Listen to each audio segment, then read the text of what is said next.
Hello, and thanks for joining this effective poultry management and profitability class.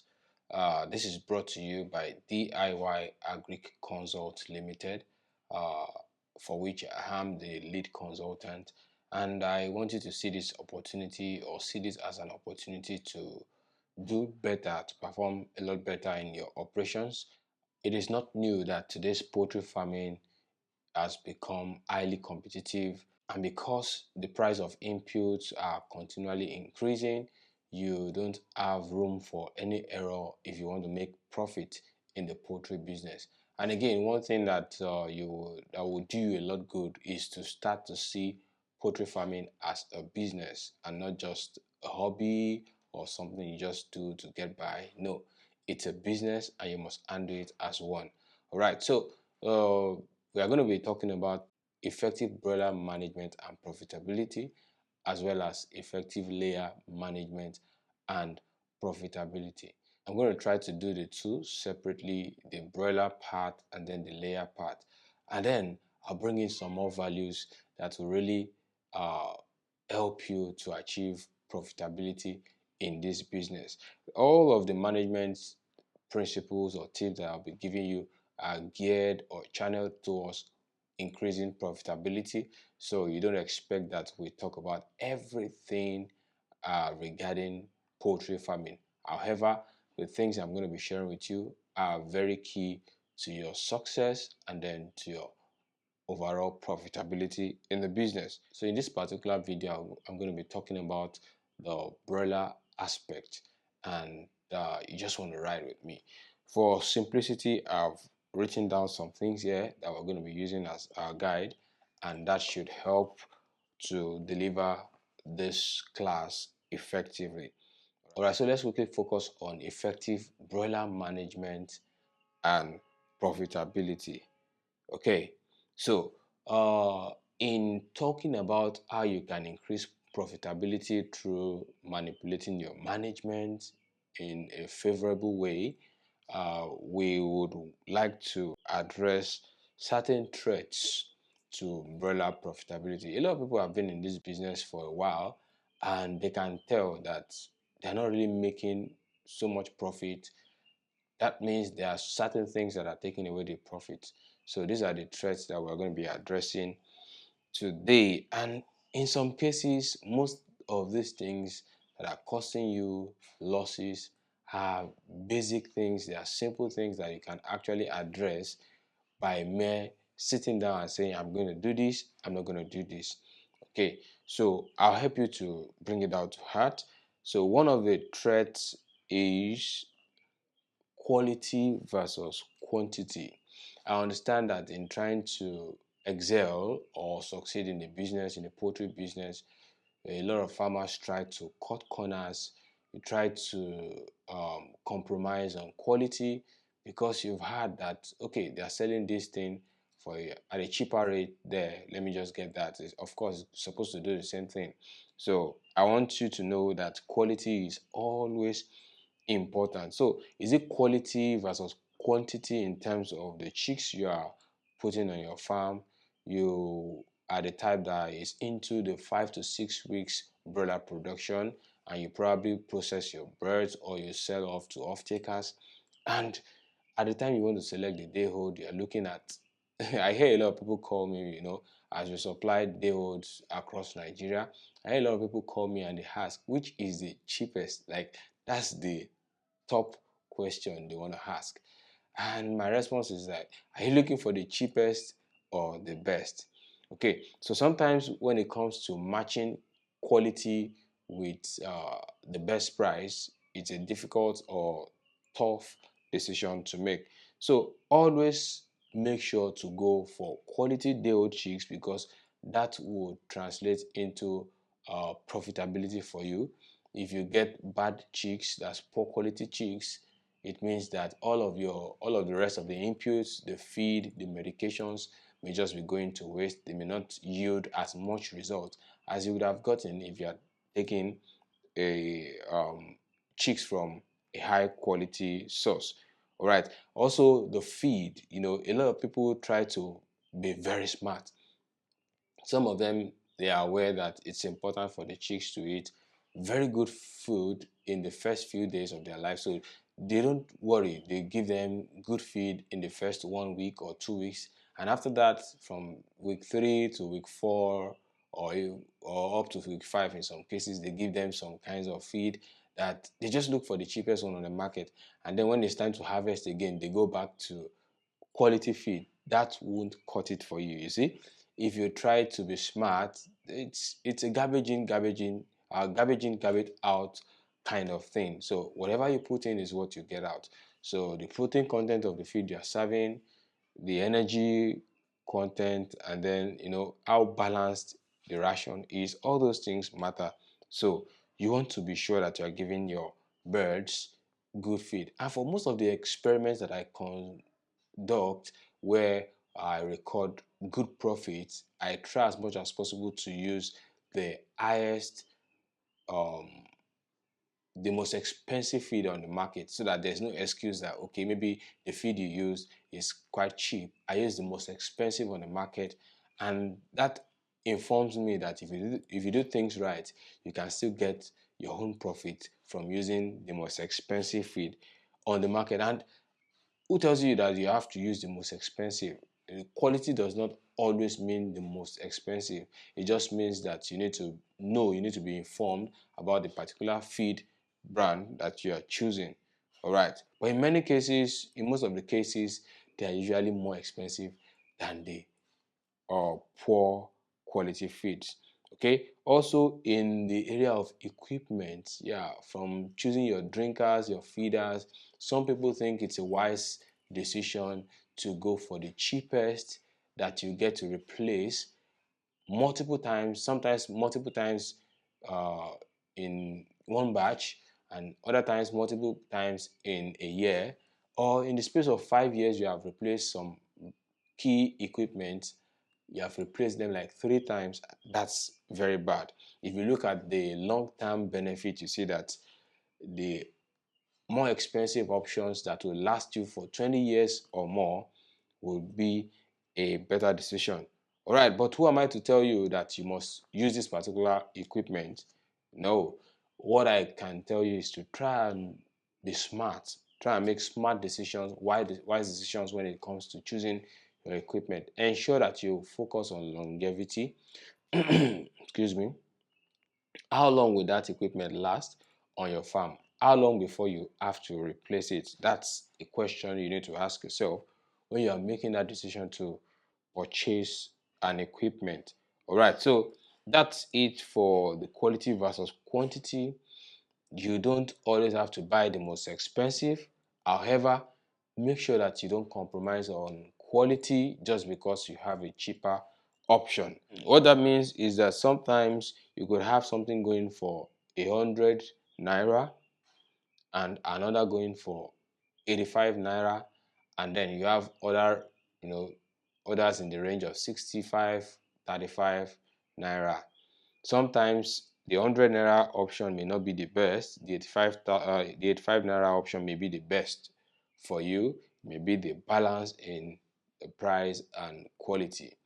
But those of 65, 35 naira are options that you really need to run away from in most cases. Okay, so now let's go on to the next threat to profitability in the broiler business. Next threat is skill deficits. Yeah, this could apply to you, it could apply to the person you're employing to work on your farm.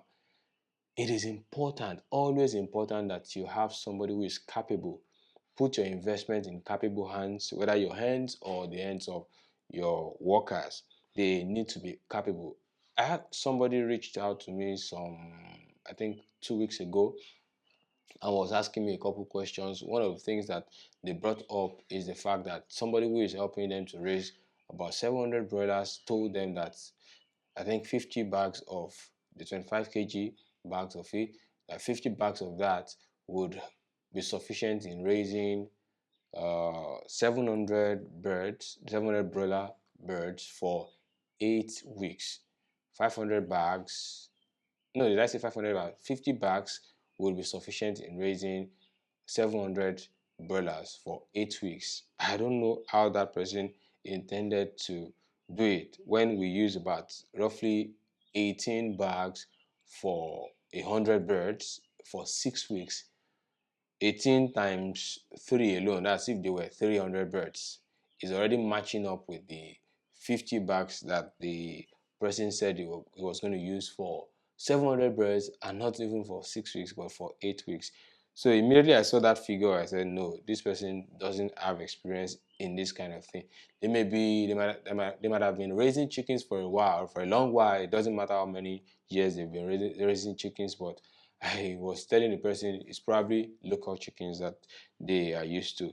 So you need to have the skill to do whatever business operation you want to do. You don't just put your money in a business and then you start to look for the skill. Look for capable hands first before you throw your money into the business. As a matter of fact, those who are even skilled, if they are not careful, if they are not smart enough, if they don't make smart decisions, they may lose at the end of the day. How much more someone who is not skilled enough? So if you have people who cannot make those smart decisions, who cannot make accurate decisions backed up with data, like this one I just gave you, how much feed will be required to raise how many birds. So all those things are critical. You can start to fail. Imagine you approach the bank for a loan and you told them you only need 50 bags of feed to raise your 700 broilers for 5, 6, 8 weeks, and in the end it doesn't suffice. Like, you will be short of feed for, I mean, at week 3 or 4 the feed will be gone. So I don't know how you're going to cope. So you want to make sure that you have the right knowledge. And then in the area of disease intervention, we are still talking about the skill deficit now. In the area of disease intervention, if you don't have capable hands, it's possible that they won't be able to spot a disease on time, and they won't be able to control the level of damage that the disease is capable of causing. Take, for instance, maybe coccidiosis struck on your farm, and the person did not even notice until all of them were pooing. They have this reddish or bloody poop, and it's so critical. Now you start to use, maybe the person even started to use the cheap drugs, in the area of quality versus quantity. I talked about price. So some people decide to use the cheapest drug on the market, maybe because they see on the package that, okay, it has the same active ingredients. Anybody can write anything on their brand. So they go for that and they use multiple sachets of that, no cure, and then eventually they go for the more expensive option, and then even the cure, the cure is just slow. It's not like it would have been if they had been swift to act. And then eventually they will incur so much more uh, cost in handling or tackling the disease. So it's important that you have somebody on ground who is able to even prevent diseases from happening instead of curing them when the whole house is messed up. Okay, so that is another area that you really need to look into. A lot of farmers are guilty of this. Yes, the money is available, and because somebody says, oh, my mother used to raise chicken, I was the one who used to work with her, I did this, I did that. They give you lots and lots of testimonies that you can't really prove, and you just give them 3 million naira to run a project for you, and in the end you can't even account for 800,000 naira. That's the story of a lot of people in this poultry industry. So you need to know what you're doing, and you need to make sure that there is nothing like skill deficits in your business. So if it is you who is managing the business yourself, take the time to learn, take the time to do, like trainings like this, and even much more. Have a couple of paid courses that you can take that addresses broiler farming, layer farming, organic poultry from A to Z, as is as comprehensive as it can get, and we even build upon it from time to time. So you need to take the time to learn all you need to learn before you start to invest. And if you can't do it yourself, you're employing people. If you feel like they are not skilled enough, let them go for training. Get somebody to train them on the farm, get somebody to train them on their own farm. Let all these things be put in place before you throw in your best in terms of resources, so you don't incur so much losses. All right, so again, we are at a point where you can't joke as a poultry farmer. You can't play with your resources. You can't joke with anything at all. And that takes me to the next profitability thread for broiler farming, and that is record keeping. In the area of record keeping, I would say 85% of farmers are guilty of not keeping adequate record. Yeah, it's possible that some of you are keeping records of sales, records of the number of bags of feed that you're using. Some people are doing all that, but then that's not enough. In most cases, most farmers will omit a lot of things and they just keep part of the record. That it's difficult to be able to pitch your business to somebody and they just want to invest in it because they are not open to all the nitty-gritty, the details of your financials. All right, so here are some of the things that you need to consider when you are keeping record. You need to be as detailed as including all the inputs involved. If you're just starting from scratch, it's okay to put down the amount of money it took you to make the construction, the amount of money it took you to buy key equipment, any kind of equipment. And if you are already running the farm, from inputs from fire lighter, the gas, the feed, everything from the smallest to the biggest should be accounted for. You need to record all these things and let them be there as reference because they will guide you in making decisions. They will guide you to know, to inform you whether you are making profit or not. As a matter of fact, a lot of people cannot even tell whether they are making profits or not. So, and then you also record your sales, everything. You record the actual sales, maybe out of 1,020 birds that you stock, maybe you were able to sell 994, 989, 962. That's the actual sales. You put it down. If you gifted some of the birds out, your grandmother came or your mother came, your sister, your aunt came, you told your worker to give them two, you need to account for it and then make sure that you are the one paying for those ones. And then the mortality, the losses along the way, maybe out of 1,020 stocked, you had about 30 pieces of birds as mortality. You put all those things down. They would guide you, they would inform you as to whether you are making profit or not, and to make some wise decisions. So these things are key if you really want to make profit in broiler farming today. There are other things that I'm going to share with you in the third version, in the third part of this training, which is going to be adding a lot of values to you. I'm going to be getting into that, but from the management stage, there's a lot that you can do. If, for example, I ask some people when they come and tell me, okay, my birds are not performing well, blah, blah, blah, blah. Okay, at day one, when they arrived at your farm, did you take the weight of the birds? Many of them were like, I didn't take it, but they look like the last batch looked, and those ones were 40 grams, they were 38 grams. Who are you going to tell that to? You are only telling that to yourself. It's important that you have the data, accurate data, and it's not enough to say, okay, I brought in 300 birds and you just pick 5 of them and you just weigh, or 2 of them and just say, okay, I think the rest are like this. No, you need to take a representative sample from the flock. If you have about 300 birds, you need to weigh maybe about 30 birds. It's not difficult to weigh 30 birds. So you need to do all these things. They are important.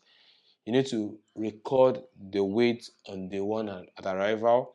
Then every week, some of them, I ask them when they come to me with such complaints, I'm like, at what point did you start noticing that there's a deviation, that the birds are not growing as they ought? So a lot of them can't really say. They just say, okay, I think from week 3 they didn't look like they are growing again.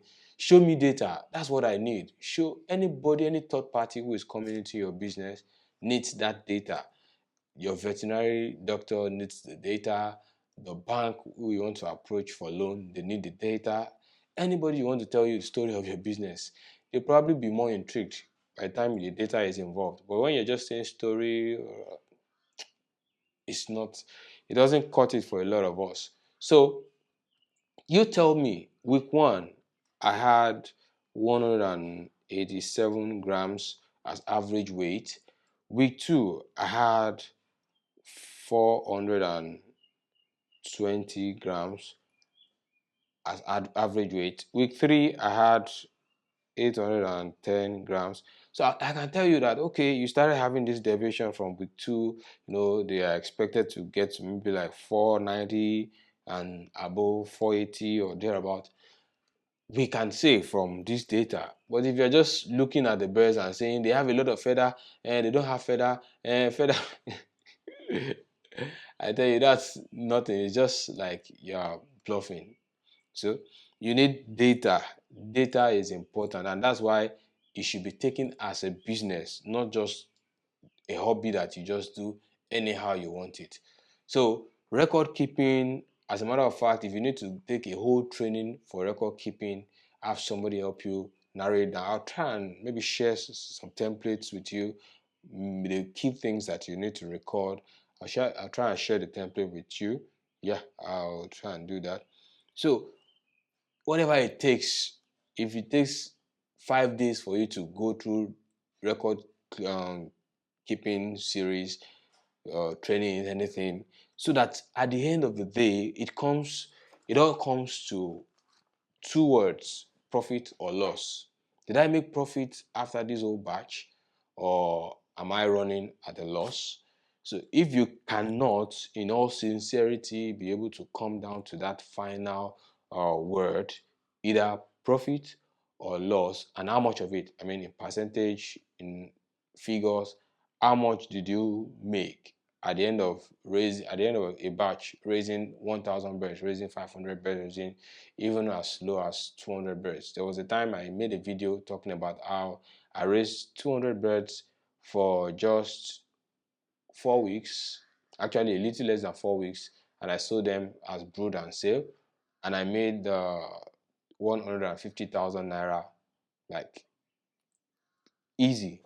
So something like that, anything that can bring you to that final point. Okay, at the end of this cropping, did I make money? Did I make profit? How much profit?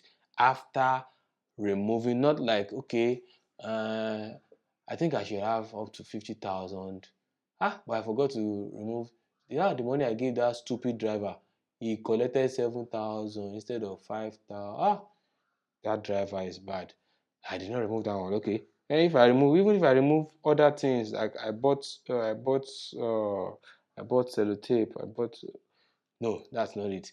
From the moment you are buying those things, they should be recorded so that at the end of the day, by the time you're looking at the final result, whether it is profit or loss, you are sure. You're not saying, okay, after this 200,000 profit, I think I'll still remove something. No, it shouldn't be like that. You should be sure and certain that this is the figure after removing everything, including money for electricity, including even you make allowance for the equipment that you have. You're paying a certain amount of what it took you to buy them. You're paying it from that business. Maybe every year, if you bought an equipment that cost you, maybe, let's say, 300,000 naira, and you say this equipment should last me for up to, say, 5 years, all things being equal. So that means at the end of every year, you should be removing 300,000 divided by 5 and keeping separate, as you are trying to replace. That's the amount you would need if you need to replace that equipment. Yeah, you need to do all that. You need to also calculate depreciation and all those things. So they are more technical and would require some more focused training on that, but you could get the training almost anywhere. It's there. So make sure that you account for everything that you are using. Everything that you are using. That way you can say boldly. Recently I asked on my chicks booking platform, I asked people, and I have a winner, and I'm going to give the person the perfect gift very soon. So I asked people to, if you're proud enough that you have good record, show your record, and somebody stood out. A lot of people sent some records that nobody else will understand. It's just everywhere, it's just everywhere. So maybe they will probably understand it, but I don't think that communicates well enough. So make sure that you document everything possible. I try to share the templates maybe on the group. Make sure you have everything well documented, and that's how you can stand out. And because of that, you could even say, okay, this time I made just 20% profit. How can I increase this profit? How can I spend less or you earn more? So is it that, am I raising my sales price up?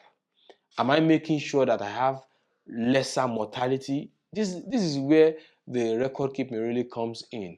It helps you to decide and then work towards that improvement that you think would get you the higher profit that you're looking for. Is it that I'm going to work better this time to achieve lower mortality? Maybe my mortality for the last operation was 5%.